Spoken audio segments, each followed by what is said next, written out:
Hey, I hope you can hear me. So for those of you that don't know me, my name is Kathy. I'm from Urban Yogis, urbanyogisSG.com, and I will be leading the yoga sessions every week here on Facebook Live, 4 to 5 p.m. on a Saturday. Today is kind of an introduction to what we're going to do. Hi, Matthias from Germany. Hello.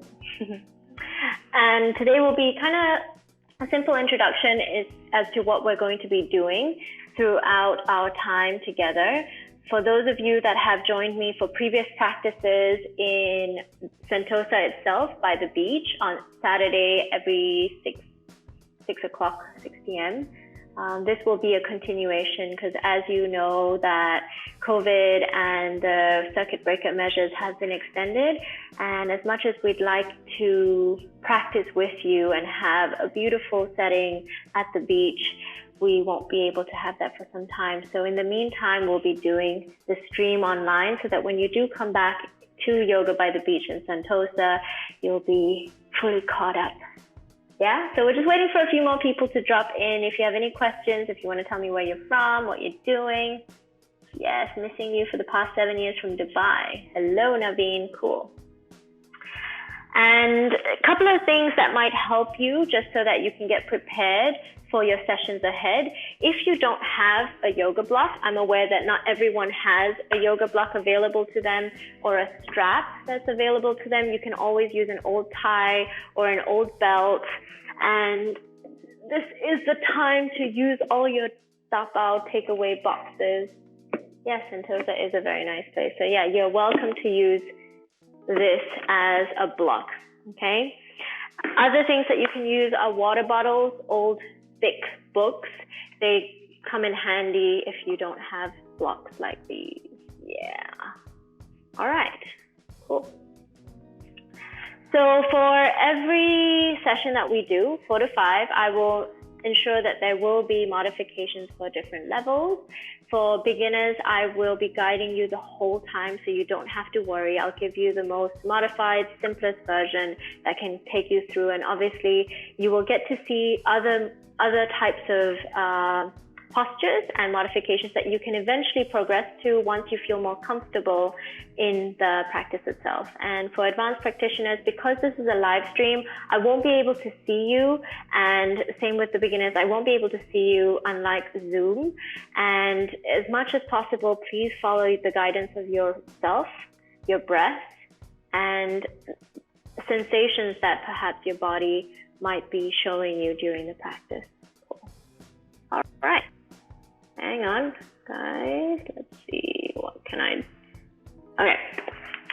So what I wanted to do today is teach a few positions that might be helpful during your practice next week. So again, for those of you that are just dropping in, this is just a trial. So don't worry, this is not a full class. You don't have to have your yoga gear on. And the postures hopefully will help you seamlessly move through the practice next week. So these are very common postures, and I will go through a little bit of a tutorial in terms of how to approach them. Okay, so we'll start in tabletop. Actually, no, let's start in a child's pose. So in a child's pose is the resting pose of yoga. And it is supposed to be easy, but not everyone can sit in this Japanese sitting style with their bum on their heel. So if at any point in time it feels uncomfortable to come down into child's pose, this position is fine. Cross-legged in your seat is perfect. Okay, so child's pose looks like this. So coming from Japanese sitting or seiza, pushing your bum down towards your heels and slowly extending your hands all the way forward. The head can come down towards the earth. This is one variation, option 1. Option 2 is bringing the hands by the side of your body and letting the shoulders collapse down towards the earth.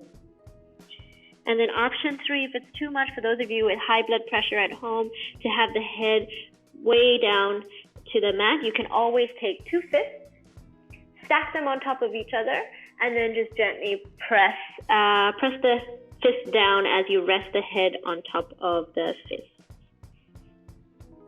And then you can stay here for a few breaths just to feel into which position feels best for you. Good. Okay, so that was child's pose. Yeah. The next position we'll explore is tabletop. Tabletop, sometimes called hands and knees. So hands and knees looks a little bit like this. Hands on the floor and knees on the ground. That's why it's called hands and knees. Hands will come underneath the shoulders. Knees will come right underneath the hips. And then from tabletop, we would usually go into this thing that a lot of yogis call cow, even though this does not look like a cow. So in my classes, I like to call this a happy cat. Okay, so in a happy cat position, you can wag your tail if you want, lifting the chin and your chest. You're arching into the back, creating space through the front of the body so your collarbones and through the shoulders. Okay, so it's like you're trying to bring your heart through the gates of the arms. And then we're going to transition into angry cat. You'll notice that my tail is now reaching down towards the earth. My hands are pushing gently in towards the floor. My head is dropping down towards the floor. Okay, so with an angry cat back, which is what you see when cats are not so happy with you, right? Okay, as much as possible, just check to see that your shoulders are not going towards your ears. What happens in this position is it reinforces all the bad habits that we tend to have at our desk. So if you're sitting like this for 8 hours a day and your shoulders are already going up to your ears, you want to have a practice that not only, takes away those bad habits or reinforces good habits where you're not doing the same position over and over again, such that you won't be able to change that pattern within your body structure. So as much as possible, you want to use the practice as a way to break up that body pattern that causes you grief and create healthier, better patterns. So if you feel like your shoulders are close to the ears, gently pull them away. Think about lengthening your neck forward, and there you have an angry cat shape. So that doesn't look like that. Okay, so from tabletop, that is what we'll go. I'm just going to take a look at some of the comments so I know what's going on. I see Sam. All right, let's see what else is going on. Okay, cool. Next, we're going to explore downward facing dog, and that's very common in yoga class, sometimes called inverted C. So from tabletop, we tuck the toes under, all 10 toes will curl under. You're going to push strongly through the hands and then just gently lift the knees about an inch off the floor first. Slowly think about sending your butt up towards the sky, towards the ceiling until it reaches back. Now, some of you may not be able to touch your heels down towards the earth, and that's totally fine. You can have your heels up, knees can be bent, hands pushing strongly in towards the floor. Okay, stay here for a couple of breaths. For those of you with high blood pressure and you feel like it's uncomfortable for your head, you can always just bring your knees down and stay in an angry cat position instead. So a couple of modifications that you can do. Okay, so practice safe, guys. Coming into downward facing dog. For those of you that can, maybe walk your feet back a little bit more. Take a longer stance in your down dog, pressing the heels strongly in towards the earth, sending your bum towards the ceiling, gently pulling in through your rib points and feeling the strength, not just in the legs, but also in the arms.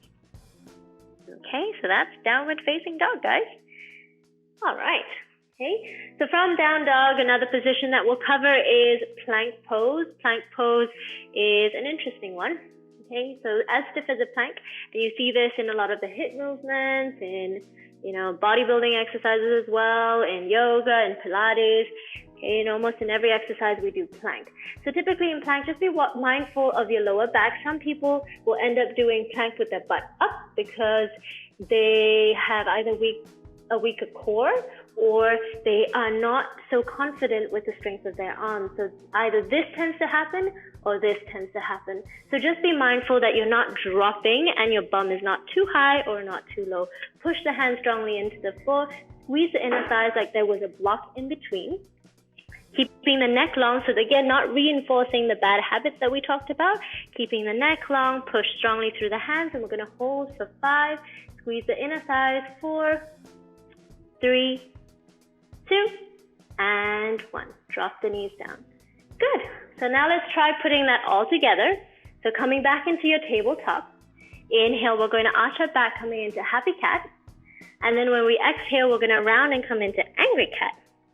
From angry cat, we're going to tuck the toes under, push, push, push, push, push, push, push, all the way up into downward facing dog. From downward facing dog, we can slowly ripple forward into our plank pose. Okay? Take a moment, breathe. Inhale. Then as you exhale, drop the knees down, coming into child's pose.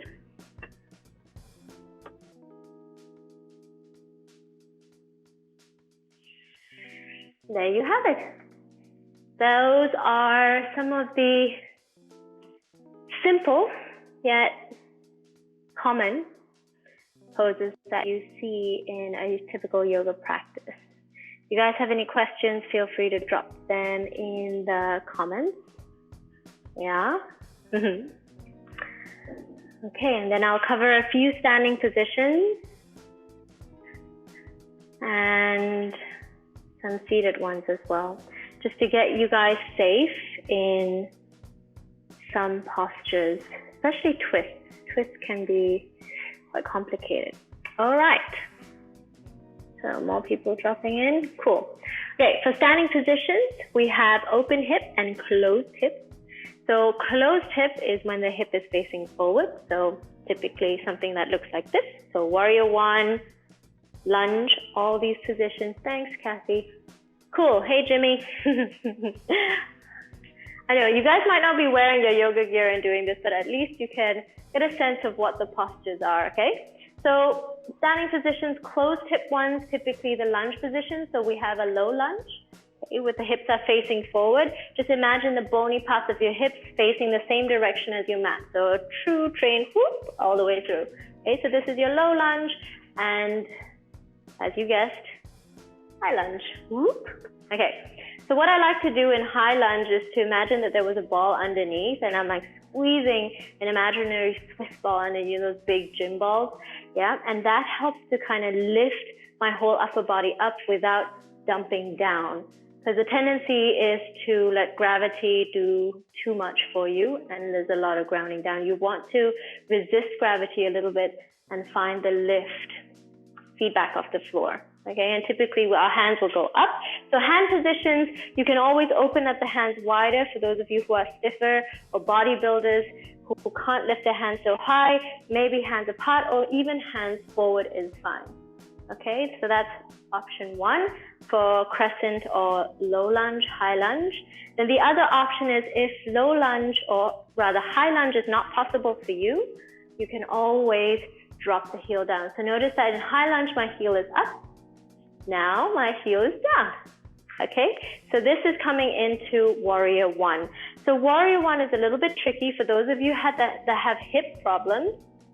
I would rather you stick to this one, only because I can't see you at home, even though it's a little bit easier when our heel is down.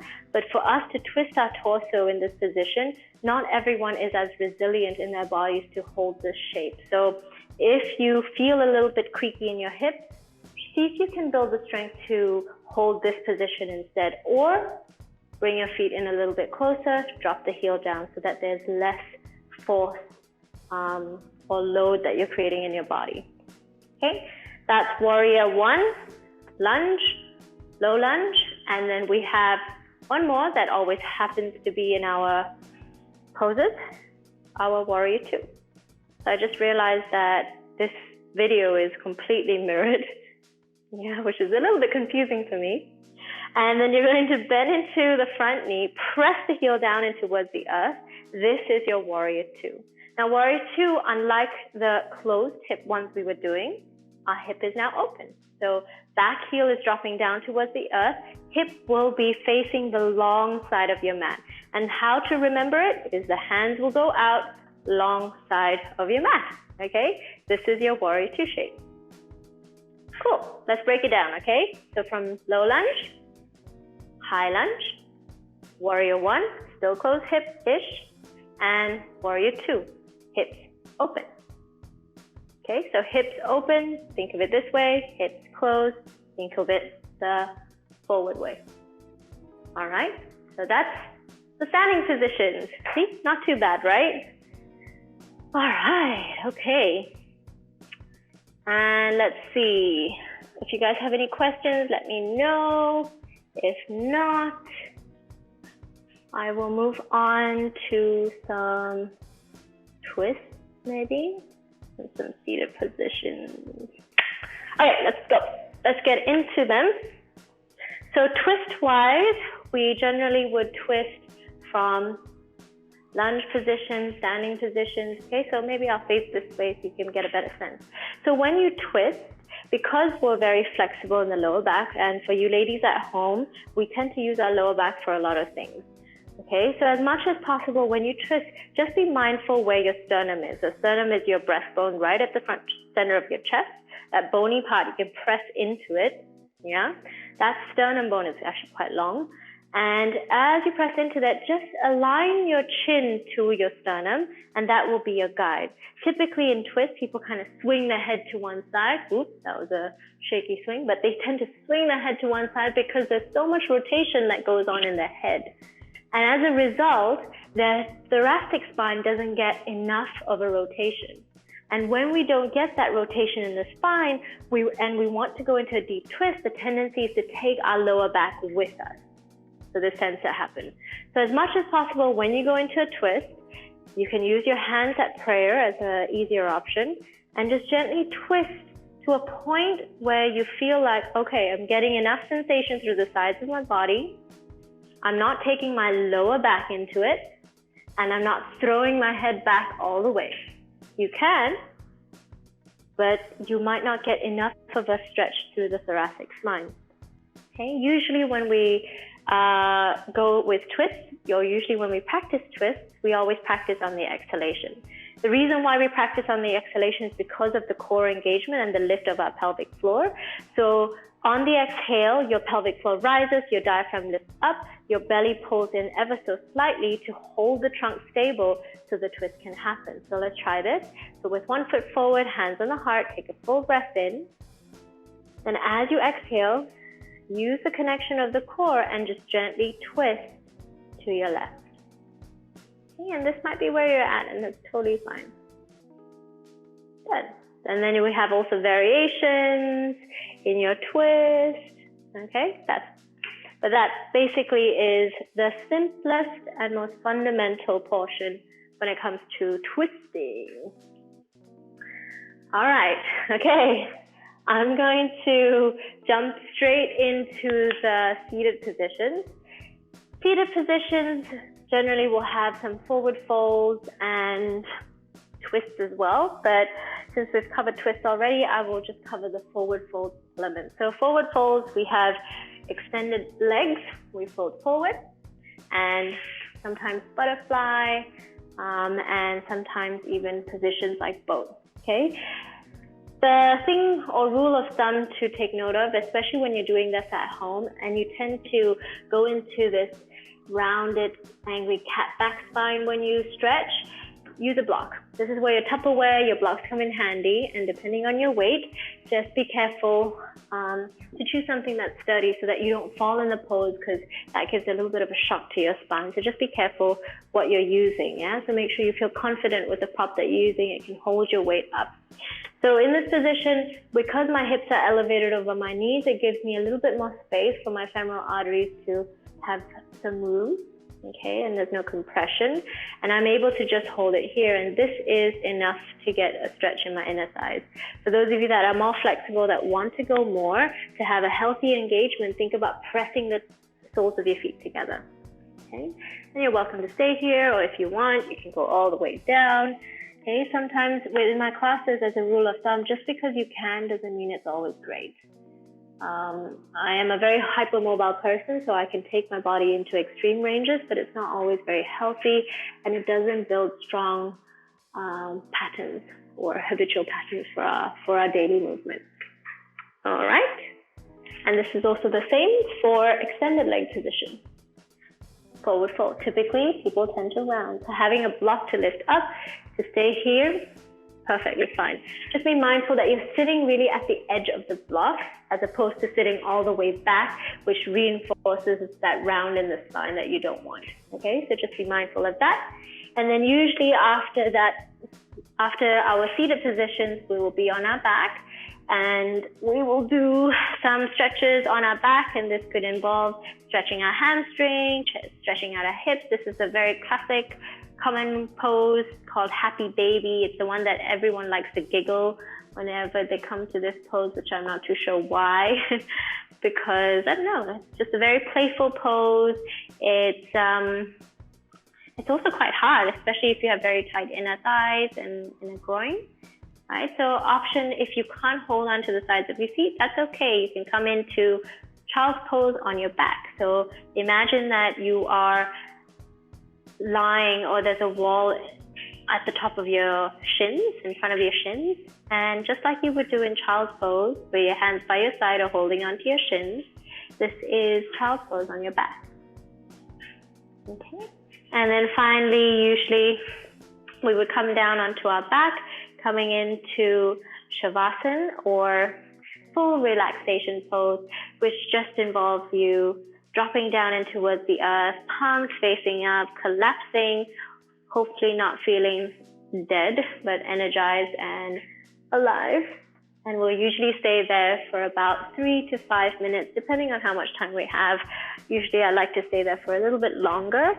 So you're welcome to, at the end of the live, to stay there longer than most people, and no one's going to judge you because you're at home. And the best thing about being at home doing live stream yoga is you can be naked and doing it and nobody will know. Anyways, so that concludes my little segment and preview of what we will be doing next week. For those of you that are beginner, please don't be scared. And if you have been feeling out of sorts in terms of your own body, you've been finding it really difficult to manage any type of hard emotions, whether it's anxiety, frustration, fear, yoga is a great practice to come to, not because of the physical element, but also because it has a lot of mental and emotional element. Knowing how the sensations arise in our body is so useful for our everyday life, and sensations the only time we notice sensations is when the physical practice is going on. So for example, if you feel a stretch in the inner thigh, you're like, oh, hey, my inner thigh is moving there. Oh, hey, there's something going on in my knee that I've never noticed. And using those art of awareness principles to apply to your greater life or your everyday life. Yeah? All right. Okay. Anyways, I'm going to go now. Bye, guys.